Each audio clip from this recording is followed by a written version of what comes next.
بقول لك انا عارف ان انت عارف وجايب لك حته طرش هتعلي معاك. اصلا يا محمد عادل. ايه ده؟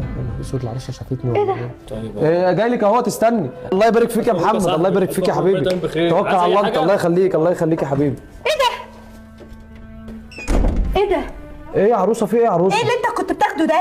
ده انا ده بيسلم عليا محمد زميلي، ما انت عارفه ان هو اللي كان بيزفنا. اللي في جيبك ده؟ جيبي؟ اصلا البليزر ما فيهوش جيب. في ايه يا ندى؟ انت بتشك في جوزك عادل ولا انا إيه؟ شفتك انت حطيت حاجه، اكيد في جيب جوه. بقول لك مفيش حاجه، انت بتشك فيا ليه كده؟ انا مش في السكك المقرفه دي اصلا. لا والله. خلاص بقى يا عروسه بقى، والله العظيم نورت بيتك. تعالي يلا نخش. طب تمام، اسبقني وانا جايه وراه. اسبقك ليه يعني؟ خلاص بقى عادل، انت عارف بتكسب. انا عارف، انا البنات بيبقوا في اليوم دول مكسوفين. خلاص انا هسبقك.